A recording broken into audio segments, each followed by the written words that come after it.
Morning, everyone. It's like 6:30 on Halloween, and it's. Uh, I'm trying to tell a joke. You gotta cooperate. It's Halloween. There. Good job. He just decided that he wants to be on me or around me in all ways, as he usually does whenever I sit down. So, I wanted to talk about what it is that happens to me in the morning, um, because it's very related to the phenomenon of what happens in my dreams and how I interpret them. Um, Basically, my wake up routine is directly tied to my dream interpretation. Um, and um, well, obviously, I'm still a little half asleep. I haven't even done my dream interpretation yet. Uh, so let me give you an idea of what's going on. Um, I naturally wake up in the morning somewhere between 3:30 and 5:30. And my body refuses to go back to sleep. I have to get up. I have to get dressed in, something akin to clothing. I mean, I've got clothing on all throughout here. I guess this is the era where everybody has to let you know that they're wearing pants. Um, Welcome to Zoom. So, I basically can't go back to sleep. If I try, I'm very restless, and also I start like it's nothing like feeling sleepy. So I'm not gonna go back to sleep. Um, so I get up, I turn on YouTube, I look through eBay, I look at Tumblr. I read a lot of Politico, as anyone who reads my Tumblr knows. Um, and I generally just kind of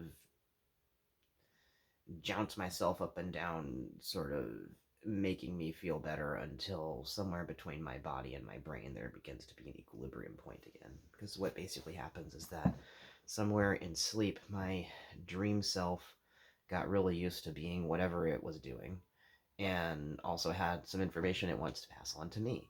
And my waking self um, doesn't know what was going on with my dream self, but knows that it's a lot different than what's going on here in the physical world. Um, and therefore, I experience this jarring disconnect of reality as soon as I wake up, and along with quite a lot of physical dysphoria and often physical pain because I'm over 30. And as you may have realized once you reach adulthood, life is just pain. I don't mean that in like a super, super, super negative way. I just mean that um, the body's gonna ache whenever you wake up in the morning. Um, it's gonna feel weird until you walk around and it gets used to being a body again instead of a weird lump that's just hallucinating wildly for about 6 to 8 hours. So, um, my body hallucinates wildly for about 3 to 3.5 hours, and then it's up, and it's got to be up for at least 2 hours. It's very rare that I go back to bed. So I spend about 3 hours awake, and so usually during that time, I do some dream interpretation. Often, whenever I do dream interpretation, I feel a bit more awake because there's like a part of me that's still staying asleep until it delivers the dream material, and then it can go back to bed, and then I can wake all the way up. So if you consider there to be a dream self and a waking self, right now, dream self is half operating the body, and waking self is half operating the rest of the body, and this is just the equilibrium. I mean, that's an explanation for why you feel so weird and crappy whenever you're half awake in the early morning, but you also kind of feel like you could think of like the most amazing concepts right now if only you could write them down. So getting to that. Dream interpretation is hard for me because the information in dreams doesn't come to me in something as clear as a linear story or even a story with details. When I wake up, that information goes clean out of my head. Like when I'm in a dream, I get contextual information that just isn't there whenever I wake up. Um, now, it's not there consciously, at least. I've tried keeping a dream journal, writing down, here's what happened in my dream. But unfortunately, trying to recall details that one would write, um, just concrete details describing what's going on there, what the setting is, why people are doing what they're doing. It escapes me as soon as I try to get it, and I think that is because um, those details simply aren't there. Um, Now, the details that are there, I often get these flashes of scenes, uh, just kind of a visual uh, flash of like, hey, this is what a room looks like, and here's a couple of people in it, and here's about the time period it would be, just like almost like a little bit of a Polaroid of a moment, and it'll hit me just like randomly. If I'm walking about completely differently stuff on my mind, just thinking of completely different things. Um, I'll just be like, wait, I could see that, and if I tried to draw it, I think I could draw it, and then I think if I drew it, I would get to the next step, and the next step is knowing something. So that's where we get into dream interpretation because I get these visual impulses, and what I have to do is follow those impulses. Let me move aside this huge pile of nuclear material.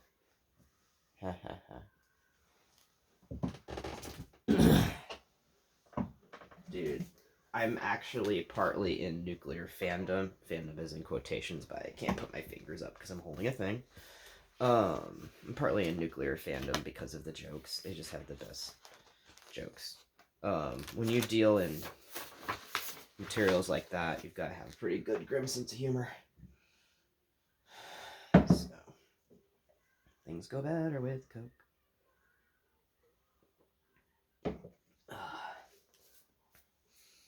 So what I'm going to do is I'm going to take this pad of paper here, and I'm just going to go ahead and draw out whatever seems to work. And what I'm going to do is see if I can get it to where you can see. Yeah. You can see me draw. Alright, so I just grab whatever marker I look at that says, hey, get me doing. I try to use words, but I can't because I just gotta draw. So, this happens automatically. I don't direct it, it's just there.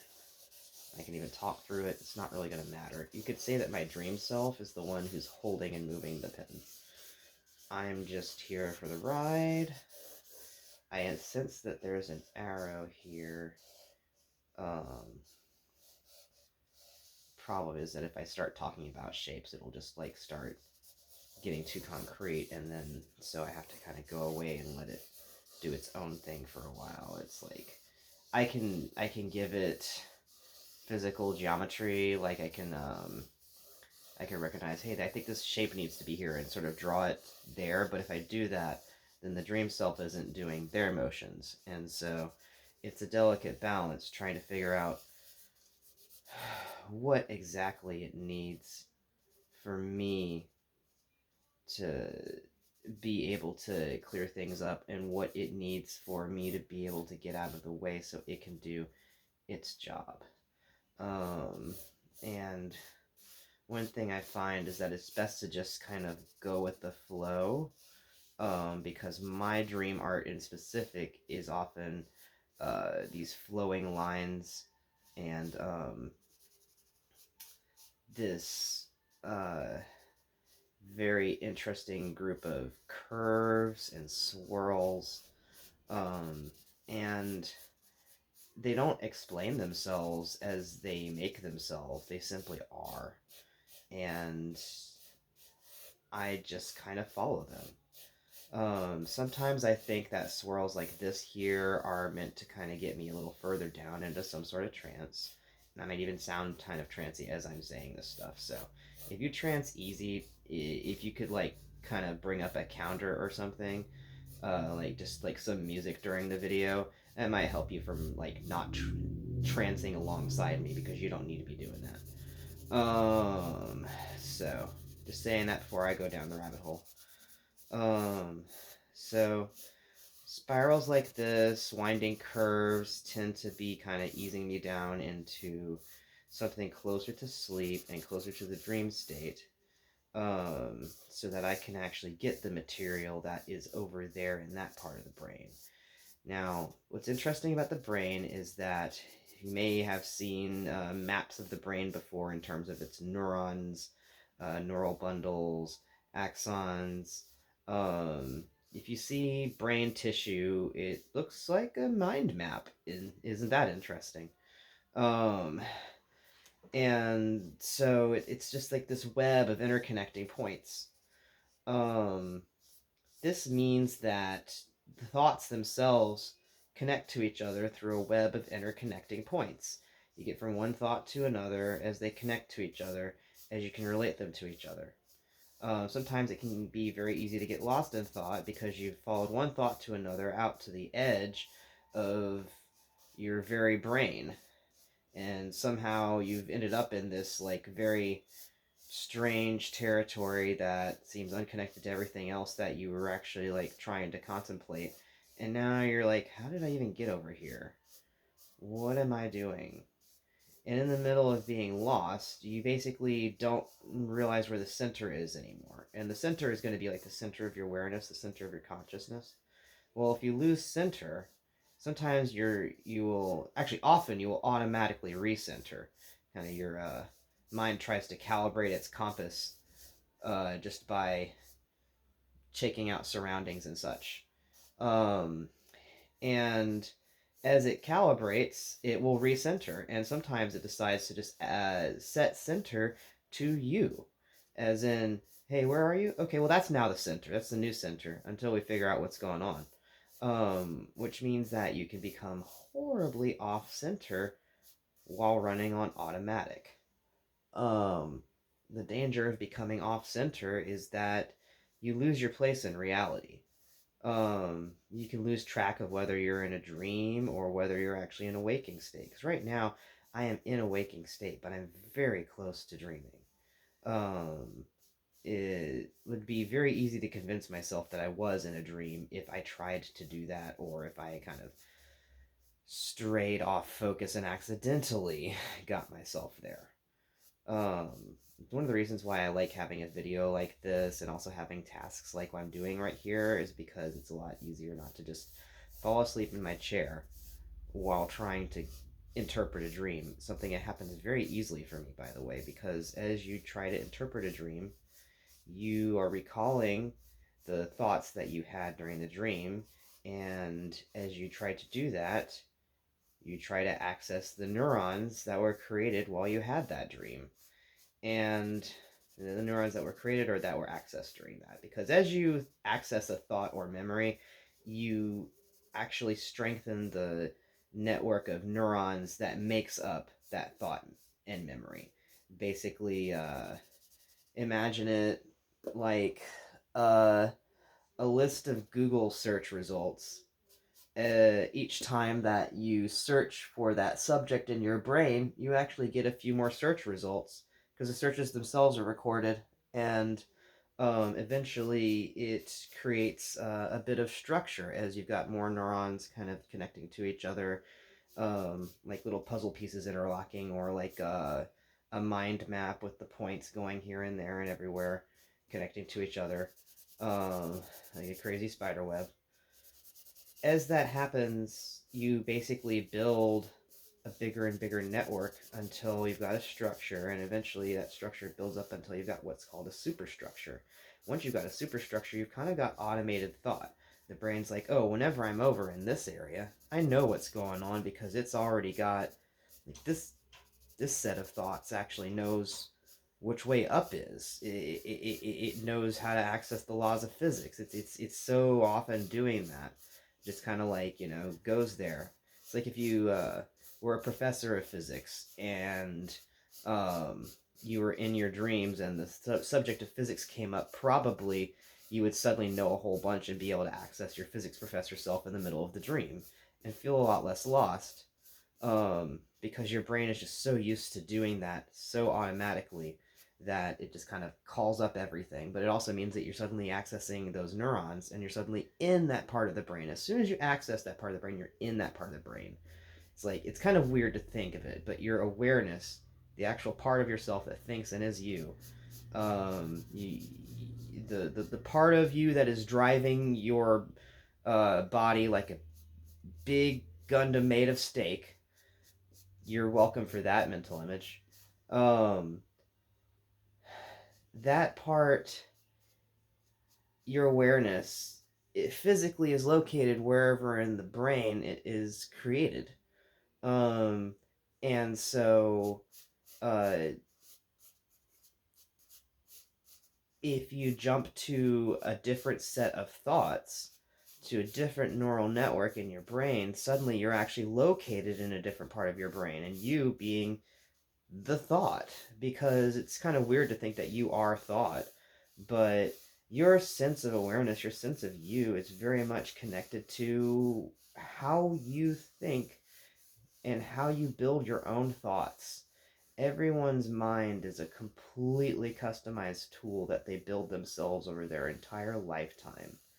And your mind is different every single lifetime that you have, which means, say, you're trying to communicate between lifetimes or learn something in all your lifetimes at once, it can get a little weird because your instrument is going to be tuned to the context it was made in. And so if there's like a self that I've got that I might be trying to access that's in, say, the 1300s, that's a far cry from what I'm experiencing right now in reality. Um, and so it would be very easy to get lost because there's just so many details about living in the 1400s that I don't know about anymore, and so who knows what I would misinterpret. Um, so what dreams do is that they start introducing symbols and also sort of automatically put things into a form that some deeper part of us will always understand. And then they'll tell a story that makes sense to a part of us that is more towards the conscious level. The part that loves to hear stories, the part that likes linear types of constructs. And it will arrange all of those details that it really wants you to learn in the order of a story that will also entertain you. The story that will entertain you is not actually the material you're supposed to be getting. It's just there to teach you. It's kind of like if you read a little story to demonstrate 3 vocabulary words whenever you were in 3rd grade, and you really liked that story. Um, but what the story was there for was simply to teach you how to spell the word granola or something, which is probably bigger than a 3rd grade word, but whatever. Um, I was an advanced reader, so I have no idea what I was supposed to be at in terms of levels. Um, that story that you read to teach you those words, that wasn't the point of you reading the story. The point was to teach you those words. But as a reader and as a person, as a human being, the point of that story for you was to experience it. And in that experience, you learned the words, yes, but you might have actually accessed or touched or just generally grown in some way that had nothing to do with those words. And that's also something that's very important. Um, but what's most important when it comes to dream interpretation is not to uh, get lost in one or the other, because dreams are an art. It's your mind giving you poetry made entirely out of your own thoughts for you to interpret and figure out your reality and how to navigate it. And each of us does that differently because each of us is using an instrument that's built out of how we live our own lives and the history and path of our own lives. It's a very meta operation when it comes down to it. Um, so with dream interpretation, if I stick to the concrete details that seem to be there, I usually can't really understand the underlying principles because I'm too stuck in what the cool story is. Because the story always seems very cool when I'm experiencing it, even though it's like very vague and weird whenever I try to write it in waking moments. Inevitably, there will be a part if I'm trying to tell another person about the dream, I'll be like, yeah, and for some reason things were like this, even though that makes no sense, but everyone just accepted it at the time. All this little dream logic stuff, very close to hypnotism logic. It's simply like your brain will go along with basically anything it needs to go along with if it is able to achieve what it's trying to achieve.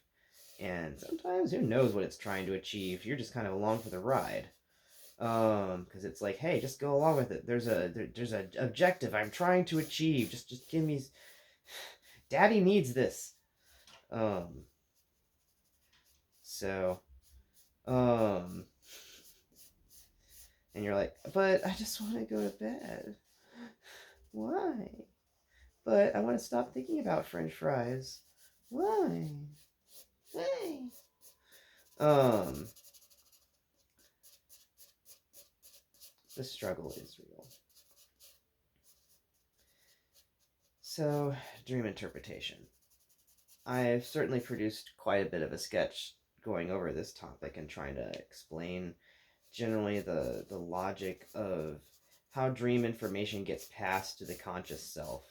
And a lot of times I've had to basically keep myself in a trance to be able to even go into this subject and go into it at length in a way that's actually useful. I have to be kind of half in a trance to talk about something that's essentially done entirely in trance. So, gosh, my therapist said the weirdest thing yesterday. Like, he said that our dream self is the part of ourselves that can handle anything and can do anything.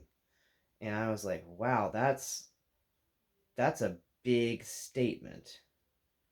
Like, I'm interested in how you just came out. Like, we don't tend to talk metaphysical things, but sometimes he comes up with this shit. Um, it just kind of comes out there, and I'm like, dang, what am I missing when it comes to psychology and um, mental medicine? And then I look into stuff and I find out, like, hey, there's way more to the esoteric field than is just in the esoteric field. If you look into, say, psychology, if you look into just like the mental fields and mental health fields, you can find quite a lot of interesting study of metaphysics that's been done in the attempts to understand it, especially in the earlier part of the 1900s, um, whenever it was still in vogue to really look into those things. Now it's not so much something people are trying to pry into. They're more interested in, say, artificial intelligence or virtual reality. Um, but people are looking into why we think like this, where are we getting these impressions from, what are dreams made of, why do we dream, and finding some very interesting things out while trying to study, say, sleep disorders to better understand sleep. Um,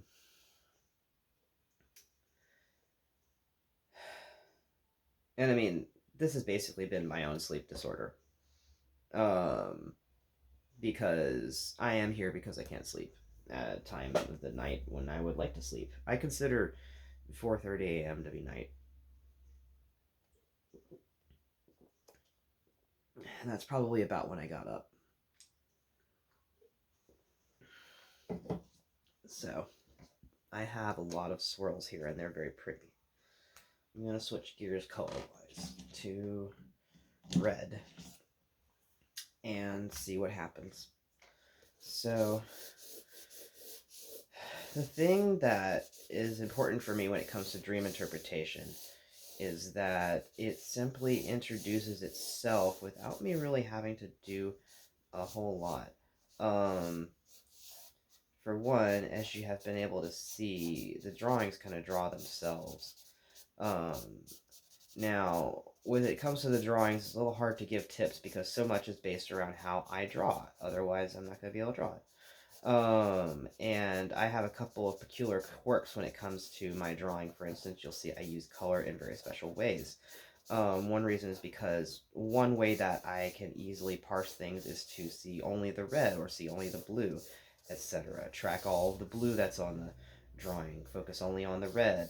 Those two colors are easy to contrast against, and also very easy to both have on the page at the same time in a composition that's actually harmonious. So, um, I'll work in one color for a while, and then, as you saw, I'll switch to a new one. And when I switch to a new one, it starts building relationships between the earlier drawing and the later drawing, while also becoming its own drawing at the same time.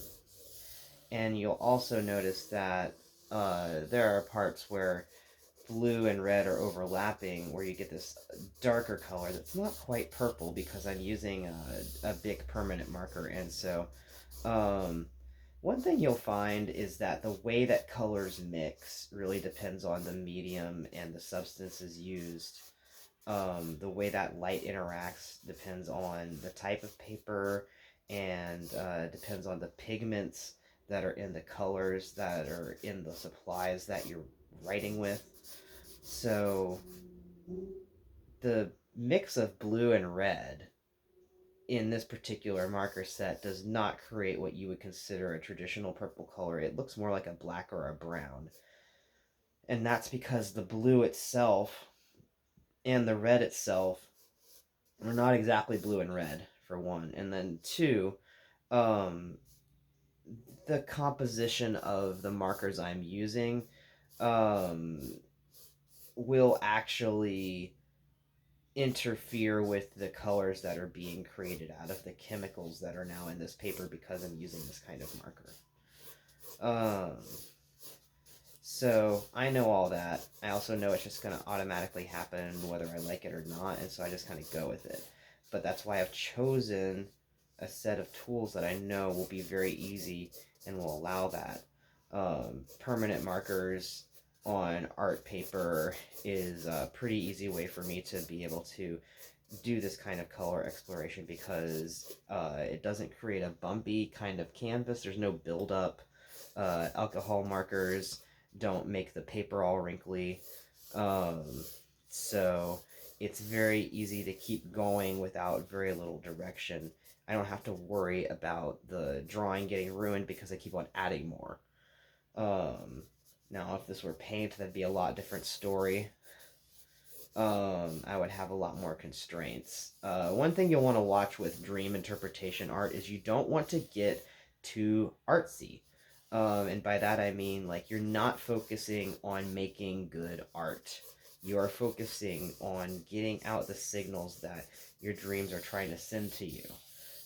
You can worry about making it art later. If you want to make it art later, either make another finished piece out of the sketch that you created, like consider the dream art to be the sketch, and make a piece based on that sketch. That'd be pretty cool. Or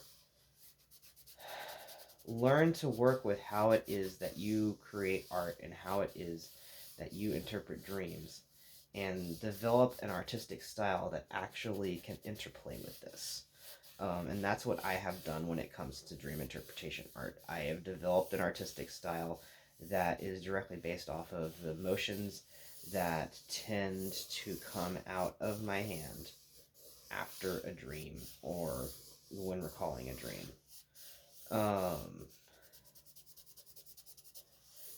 One of the things that I notice is that I make a lot of Art Nouveau type curves whenever I'm doing this kind of work. Um, and I have some thoughts and theories on why that might be, but for now, I basically just make a note of it. Also, you'll notice that there is kind of a transition that will happen. Um, if I get to a different subject, you'll start noticing me drawing different kinds of lines. Um,